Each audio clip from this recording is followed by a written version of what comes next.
I'm David Yeagley, just a follower of Jesus, and I'd like to invite you to live generously.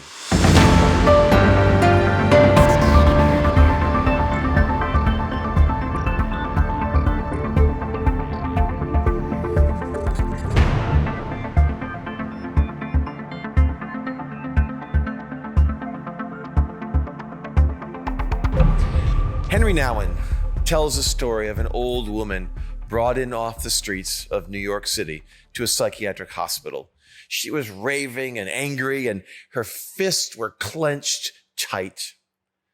And the hospital orderlies knew they needed to make sure that she didn't have anything on her that could harm her.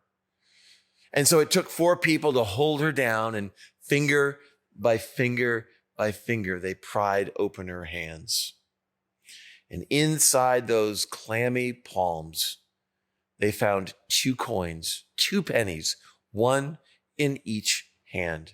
She clung to them as if her very existence depended on it, as if she lost these things, she would lose everything she was. How often we go through life like that old widow, with our fists clenched tight, clinging to our things, clinging to our stuff, to our positions, to our status, to our power, clinging to it all as if our very life depends on it. But generous living requires us to take a very different posture. In Mark chapter 12, we see Jesus and his disciples at the temple. And they're watching as person after person goes through line to give their offering there in the temple. Of course, all eyes are on the rich and powerful as they write their big checks and bring their big gifts. No one except Jesus notices this old widow coming through line slowly but surely. He sees her clutching a little coin purse. And as she gets closer, you can see Jesus nudge his disciples. Watch this, he says. Watch this. You don't want to miss this. And they're looking around, trying to figure out what he's talking about.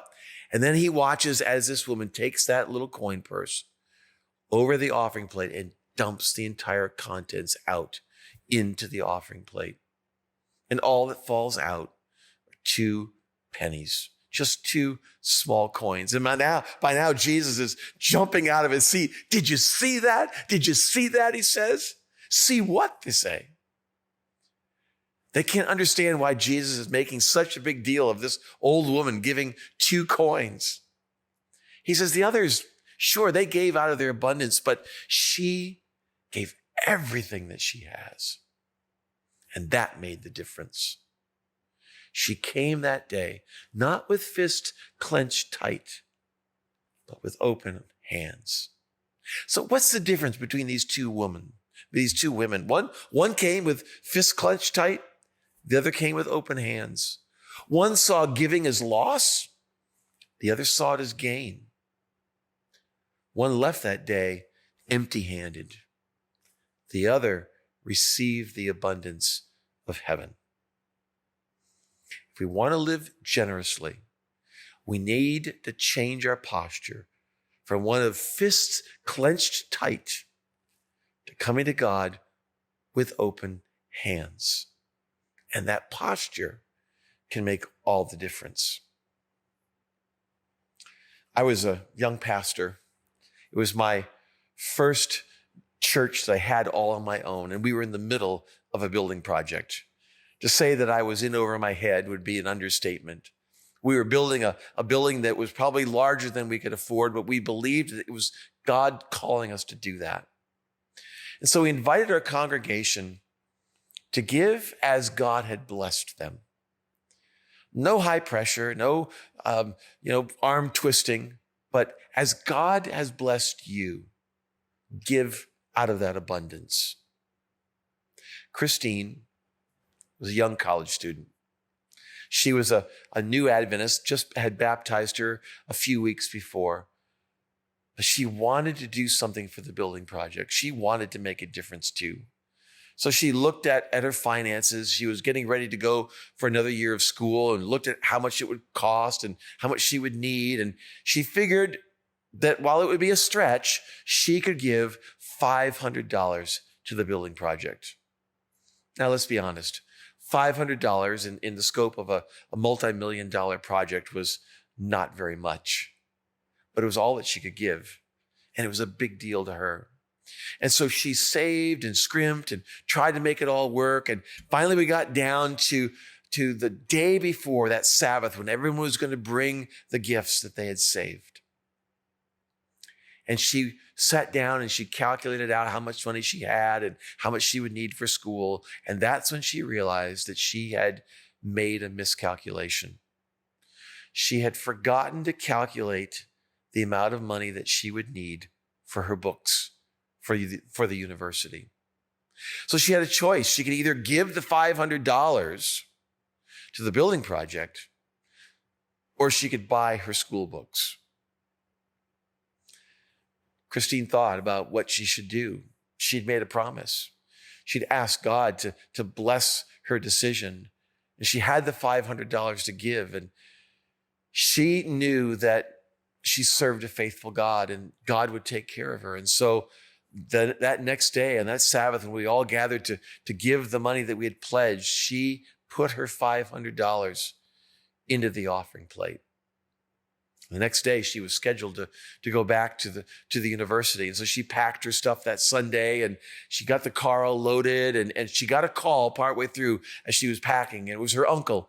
And he said, "Hey, before you leave town, make sure you stop by. We've got a little care package for you."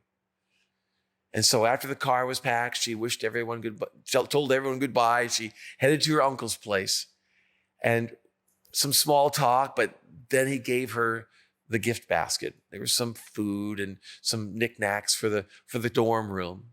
She thanked him profusely and headed for the door. But as she opened the door, he stopped her and said, "Oh, one more thing."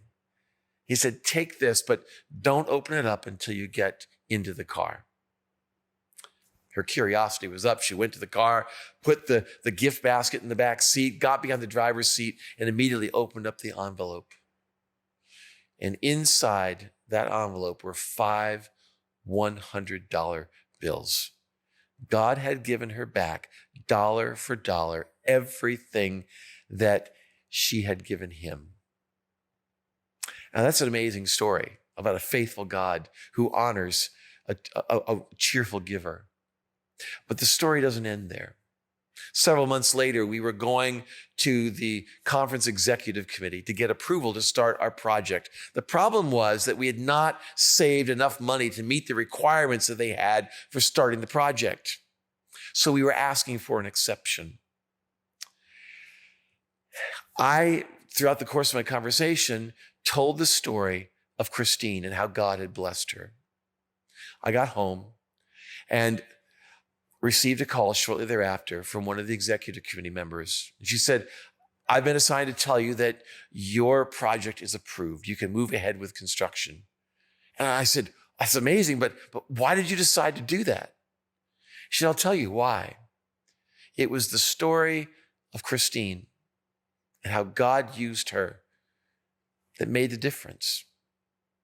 In light of things financially, that $500 didn't make that much difference. But Christine's willingness to come to God with open hands, willing to surrender to him everything that she had, it was that $500 faith gift that made all the difference for our project.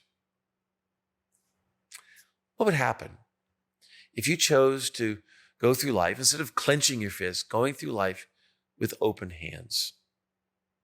Your assignment today is to think about changing your posture from one of clenched fists to open hands. In the video description and also in your worksheets, I've included what I call a posture prayer. Think of it as a chiropractic readjustment for your spiritual life.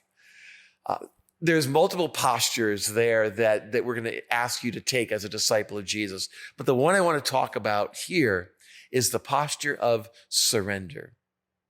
The prayer says that too often we take the posture as humans as one with a clenched fist, grasping, hanging on to things, holding things tight. But as a disciple of Jesus, the prayer asks us to take a different posture, one of open hands, one of surrender. Everything I receive from God, everything that he gives to me, I freely give to others. What if you and I would become a conduit for the blessings of heaven? Coming to God with open hands, receiving everything that he has to give, and then freely passing those gifts on to others. What a difference it could make in our own lives, and what a difference it could make for the world around us. So take some time over the course of this week and into the future to begin to pray this posture prayer, to begin to recalibrate the way you serve and the way you live, to no longer clench tight the things that we have, but instead open our hands and give everything to Jesus. I'm David Yeagley, and this is Generous Living.